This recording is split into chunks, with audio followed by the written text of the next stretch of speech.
Students बेटे आज ਆਪਾਂ ਸ਼ੁਰੂ ਕਰਨ ਜਾ ਰਹੇ ਹਾਂ +1 ਕੈਮਿਸਟਰੀ ਦਾ first chapter some basic concepts of chemistry.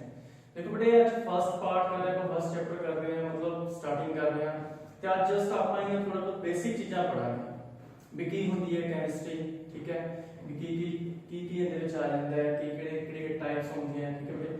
देखो क्योंकि 10th ਵਿੱਚ ਕੀ ਹੁੰਦਾ ਹੈ ਥੋੜਾ ਘੱਟ ਸਿਲੇਬਸ ਹੁੰਦਾ ਹੈ, ਬਹੁਤ ਹੀ ਲਿਮਿਟਡ ਸਿਲੇਬਸ ਹੁੰਦਾ ਹੈ। +1 ਵਿੱਚ ਹੁੰਦੇ ਨਹੀਂ ਵਾਈਡ ਸਿਲੇਬਸ ਹੁੰਦਾ ਹੈ, ਫਿਜ਼ਿਕਸ ਅਲੱਗ ਹੋ ਜਾਂਦੀ ਹੈ, ਕੈਮਿਸਟਰੀ ਅਲੱਗ ਹੋ ਜਾਂਦੀ ਹੈ, ਬਾਇਓ ਅਲੱਗ ਹੋ ਜਾਂਦੀ ਹੈ, ठीक है।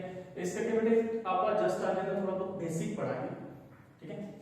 सब तो पहला तो बेटे आंदी अपने कोई definition what is chemistry, chemistry की होती है। सब तो पहला तो आपको यही पता होना चाहिए कि केमिस्ट्री की होती है is defined as the branch of science, मतलब ये एक साइंस दी ब्रांच है which deals with the study of composition, मतलब एक किहदी स्टडी कराउंदी है ਆਪਾਂ ਨੂੰ composition the, properties the, structure of matter, structure of matter. मतलब बेटे केमिस्ट्री भी एक ब्रांच है साइंस दी जेड़ी कि आपां नू स्टडी कराउंदी है, किहदी स्टडी कराउंदी है, कंपोजिशन दी, प्रॉपर्टीज बारे दसदी है, स्ट्रक्चर ऑफ मैटर बारे दसदी है and also the physical and chemical changes it undergoes। मतलब उसे केड़ा चेंज हो रहा है, फिजिकल चेंज हो रहा है या केमिकल चेंज हो रहा है अंडर डिफरेंट कंडीशंस, ठीक है बेटे। जो इना दी स्टडी जो अपन कराउंदी है वो अपन की कह देते हैं बेटे केमिस्ट्री, ठीक है। क्योंकि पता ही है बेटे 10th क्लास में पढ़ते सी साइंस दे विच ही तीन पार्ट होंदे ने, केमिस्ट्री, फिजिक्स, बायो। ਹੁਣ ਇੱਥੇ +1 ਦੇ ਵਿੱਚ ਹੁੰਦੇ ਹੀ ਤਿੰਨੇ ਪਾਰਟ ਅਲੱਗ-ਅਲੱਗ ਹੋ ਜਾਣਗੇ, ਕੈਮਿਸਟਰੀ ਕੀ ਹੈ, ਫਿਜ਼ਿਕਸ ਕੀ ਹੈ, ਬਾਇਓ ਕੀ ਹੈ। ਉਸੇ ਤਰ੍ਹਾਂ ਹੀ ਬੇਟੇ ਆਪਾਂ ਕੈਮਿਸਟਰੀ ਬਾਰੇ ਪੜਾਂਗੇ ਜਿਹੜੀ ਆਪਾਂ ਨੂੰ ਸਟੱਡੀ ਕਰਾਉਂਦੀ ਹੈ composition the, property the, structure of matter ਜਾਂ ਫਿਜ਼ੀਕਲ ਜਾਂ ਕੈਮੀਕਲ ਚੇਂਜਸ ਬਾਰੇ ਦੱਸਦੀ ਹੈ ਆਪਾਂ ਨੂੰ, ਇਹਨੂੰ ਆਪਾਂ ਕੀ ਕਹਿ ਦਿੰਦੇ ਆ, ਕੈਮਿਸਟਰੀ ਕਹਿ ਦਿੰਦੇ ਆ, ਠੀਕ ਹੈ ਬੇਟੇ। ਫਿਰ ਆ ਜਾਂਦੇ ਬੇਟੇ ਬ੍ਰਾਂਚेस ਆਫ ਕੈਮਿਸਟਰੀ। ਵੈਸੇ ਤਾਂ ਕੈਮਿਸਟਰੀ ਦੇ ਬਹੁਤ ਬ੍ਰਾਂਚेस ਨੇ, ठीक है। ਆਪਾਂ ਮੇਨ ਬ੍ਰਾਂਚेस ਪੜ੍ਹਦੇ ਹਾਂ। ਇਨਆਰਗੈਨਿਕ ਕੈਮਿਸਟਰੀ ਕੀ ਹੁੰਦੀ ਹੈ, inorganic chemistry, organic chemistry, physical chemistry. ਜਿਵੇਂ ਕਿ ਮੈਂ ਤੁਹਾਨੂੰ ਦੱਸਿਆ ਵੀ ਸਾਇੰਸ ਪਹਿਲਾਂ ਸਾਇੰਸ ਬੋਲਿਆ ਵਿੱਚ ਸਾਇੰਸ ਵਿੱਚ ਕੈਮਿਸਟਰੀ ਆ ਜਾਂਦੀ ਹੈ, ਫਿਜ਼ਿਕਸ ਆ ਜਾਂਦੀ ਹੈ, ਬਾਇਓ ਆ ਜਾਂਦੀ ਹੈ। ਪਰ ਹੁਣ +1 ਦੇ ਵਿੱਚ ਆਪਾਂ ਕੀ ਬੋਲਾਂਗੇ, ਕੈਮਿਸਟਰੀ। ਕੈਮਿਸਟਰੀ ਦੇ ਵੀ ਇੱਕ ਟਾਈਪਸ ਆਏ ਨੇ, ਕੈਮਿਸਟਰੀ ਦੇ ਵਿੱਚ ਵੀ ਅਲੱਗ-ਅਲੱਗ ਪਾਰਟਸ ਆ ਜਾਂਦੇ, ਇਨਆਰਗੈਨਿਕ, ਆਰਗੈਨਿਕ, ਫਿਜ਼ੀਕਲ, ਤਿੰਨ ਤਰ੍ਹਾਂ ਦੀ ਕੈਮਿਸਟਰੀ ਆਏਗੀ ਆਪਣੇ ਕੋਲ ਮੇਨ ਬੇਟੇ। ਹਾਂਜੀ, ਇਨਆਰਗੈਨਿਕ ਕੈਮਿਸਟਰੀ ਕੀ ਹੁੰਦੀ ਹੈ, ਇਹ ਵੀ ਇੱਕ ਕੈਮਿਸਟਰੀ ਦੀ ਬ੍ਰਾਂਚ ਹੈ ਬੇਟੇ। दिस ब्रांच कंसिस्ट ऑफ, ये ਜਿਹੜੀ ब्रांच ਹੈ ਆਪਾਂ ਨੂੰ ਕਿਹਦੀ ਸਟੱਡੀ ਕਰਾਉਂਦੀ ਹੈ, ਸਟੱਡੀ ਆਫ ਐਲੀਮੈਂਟਸ, ਜਿਹੜੀ ਆਪਾਂ ਨੂੰ ਐਲੀਮੈਂਟਸ ਬਾਰੇ ਦੱਸਦੀ ਹੈ, देयर प्रॉपर्टीज, ਉਹਨਾਂ ਦੀਆਂ ਪ੍ਰੋਪਰਟੀਜ਼ ਬਾਰੇ ਦੱਸਦੀ ਹੈ ਐਂਡ ਕੰਪਾਊਂਡਸ। ਮਤਲਬ ਕੈਮਿਸਟਰੀ ਦੀ ਉਹ ਬ੍ਰਾਂਚ, ਮਤਲਬ ਇਨਆਰਗੈਨਿਕ ਕੈਮਿਸਟਰੀ ਦੀ ਉਹ ਬ੍ਰਾਂਚ ਹੈ ਜਿਹੜੀ ਆਪਾਂ ਨੂੰ ਸਟੱਡੀ ਕਰਾਉਂਦੀ ਹੈ ਕਿਹਨਾਂ ਬਾਰੇ, ਐਲੀਮੈਂਟਸ ਬਾਰੇ। ਕਿਹਨਾਂ ਬਾਰੇ ਸਟੱਡੀ ਕਰਾਉਂਦੀ ਹੈ, ਐਲੀਮੈਂਟਸ ਬਾਰੇ, ਉਹਨਾਂ ਐਲੀਮੈਂਟਸ ਦੀ ਪ੍ਰੋਪਰਟੀਜ਼ ਬਾਰੇ, ਉਹਨਾਂ ਐਲੀਮੈਂਟਸ ਦੇ कंपाउंड्स बारे। ਉਹਨੂੰ ਆਪਾਂ ਕੀ ਕਹਿ ਦਿੰਦੇ ਆ ਬੇਟੇ, ਇਨਆਰਗੈਨਿਕ ਕੈਮਿਸਟਰੀ। ਉਹਨੂੰ ਆਪਾਂ ਕੀ ਕਹਿ ਦਿੰਦੇ ਆ, inorganic chemistry. And it is also called general chemistry, ਇਹਨੂੰ ਆਪਾਂ ਜਰਨਲ ਕੈਮਿਸਟਰੀ ਵੀ ਕਹਿ ਦਿੰਦੇ ਆ, ਠੀਕ ਹੈ ਬੇਟੇ। ਸੈਕਿੰਡ ਆ ਜਾਂਦਾ ਹੈ ਜਾਂ ਇੱਕ ਚੀਜ਼ ਬੇਟੇ ਇਹਦੇ ਚ ਹੋਰ ਤੁਸੀਂ ਕਰ ਸਕਦੇ ਹੋ, ਜਿਹੜੇ ਨੋਨ ਲਿਵਿੰਗ ਸਬਸਟੈਂਸ ਦੀ ਕੈਮਿਸਟਰੀ ਹੁੰਦੀ ਹੈ, ਠੀਕ ਹੈ ਬੇਟੇ।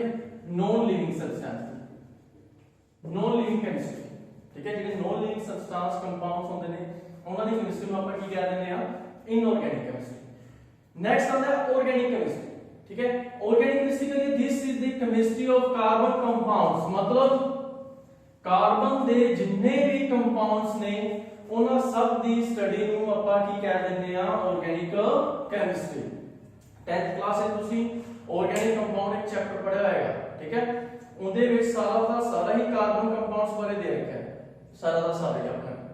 ਉਸ ਨੂੰ ਆਪਾਂ ਕੀ ਕਹਿ ਦਿੰਦੇ ਆ ਬੇਟੇ, ਆਰਗੈਨਿਕ ਕੈਮਿਸਟਰੀ। ਕੀ कहते हैं ਉਹਨੂੰ ਆਪਾਂ ਆਰਗੈਨਿਕ ਕੈਮਿਸਟਰੀ। ਮਤਲਬ ਜਿੰਨੇ ਵੀ ਕਾਰਬਨ ਕੰਪਾਊਂਡਸ ਹੈ ਆਪਾਂ ਨੂੰ ਪਤਾ ਹੈ ਬੇਟੇ ਕਾਰਬਨ ਦੇ ਮਿਲੀਅਨ ਬਿਲੀਅਨ ਆਫ ਕੰਪਾਊਂਡਸ, ਬਹੁਤ ਸਾਰੇ ਕੰਪਾਊਂਡਸ ਨੇ, ਠੀਕ ਹੈ। ਅਨਇਨਫਾਈਨਾਈਟ ਕੰਪਾਊਂਡਸ ਨੇ ਤੇ ਡੇਲੀ ਹੀ ਨਵੇਂ ਤਿਆਰ ਕੀਤੇ ਜਾ ਸਕਦੇ ਆ, ਕਿਉਂਕਿ ਆਪਾਂ ਨੂੰ ਪਤਾ ਹੈ ਕਾਰਬਨ ਦੇ ਵਿੱਚ ਪ੍ਰੋਪਰਟੀ ਹੁੰਦੀ ਹੈ, ਇੱਕ ਟੈਟਰਾ ਵੈਲੈਂਸੀ ਹੁੰਦੀ ਹੈ ਦੀ ਤੇ ਇੱਕ ਹੁੰਦੀ ਹੈ ਦੀ ਕੈਟੇਨੇਸ਼ਨ ਦੀ ਪ੍ਰੋਪਰਟੀ, ਮਤਲਬ ਸੈਲਫ ਲਿੰਕਿੰਗ ਦੀ।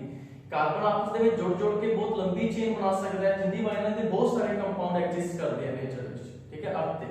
इस करके इन कार्बन कंपाउंड्स दे मतलब पूरे कार्बन कंपाउंड्स ने एक अलग केमिस्ट्री का नाम दे दिया, की देता, ऑर्गेनिक केमिस्ट्री, ठीक है बेटे। मतलब ये केड़ी केमिस्ट्री हुंदी है लिविंग सबस्टेंस केड़ी केमिस्ट्री हुंदी है लिविंग सबस्टेंस दी केमिस्ट्री ओनू ਆਪਾਂ ਕੀ ਕਹਿੰਦੇ ਆ बेटे ऑर्गेनिक केमिस्ट्री नेक्स्ट है फिजिकल केमिस्ट्री ये थोड़ी बड़े फिजिक्स तो रिलेटेड आ जाएंगे फिजिक्स दे फिनोमेना एप्लीकेशंस आ जाते हैं इसमें ठीक है this branch of chemistry involve the application of physical law ठीक है ਜਿਹੜੇ ਫਿਜ਼ੀਕਲ ਲਾ ਹੁੰਦੇ ਨੇ ਉਹਨਾਂ ਦੀ ਐਪਲੀਕੇਸ਼ਨਸ ਇਨਵੋਲਵ ਹੁੰਦੀਆਂ ਨੇ ਇਹਦੇ ਵਿੱਚ to the study of chemistry ਮਤਲਬ ਜਿਹੜੇ ਉਹ ਫਿਜ਼ੀਕਲ ਲਾ ਹੁੰਦੇ ਨੇ ਜਿਹੜੀਆਂ ਐਪਲੀਕੇਸ਼ਨਸ ਹੁੰਦੀਆਂ ਨੇ ਉਹ ਆਪਾਂ ਯੂਜ਼ ਕਰਦੇ ਆ ਕਿਹਨਾਂ ਲਈ ਯੂਜ਼ ਕਰਦੇ ਆ ਸਟੱਡੀ ਆਫ ਕੈਮਿਸਟਰੀ ਦੇ ਲਈ ਠੀਕ ਹੈ ਕੈਮਿਸਟਰੀ ਦੇ ਕਿਸੇ ਪਾਰਟ ਦੀ ਸਟੱਡੀ ਕਰਨ ਦੇ ਲਈ ਜਿੱਥੇ ਆਪਾਂ ਫਿਜ਼ਿਕਸ ਦਾ ਫਿਜ਼ੀਕਲ ਦਾ ਯੂਜ਼ ਕਰਦੇ ਆ ਫਿਜ਼ੀਕਲ ਲਾ ਦਾ ਯੂਜ਼ ਕਰਦੇ ਆ ਉਹਨੂੰ ਕੀ ਕਹਿੰਦੇ ਆ ਬੇਟੇ ਆਪਾਂ ਫਿਜ਼ੀਕਲ ਕੈਮਿਸਟਰੀ ਠੀਕ ਹੈ ਬੇਟੇ ਦੇਖੋ ਇਹ ਤਾਂ ਸੀਗਾ ਸਿਰਫ ਆਪਣੇ ਕੋਲ ਬੇਸਿਕ ਠੀਕ ਹੈ ਨੈਕਸਟ ਹੈ ਜਿਹੜਾ ਆਪਣਾ ਮੇਨ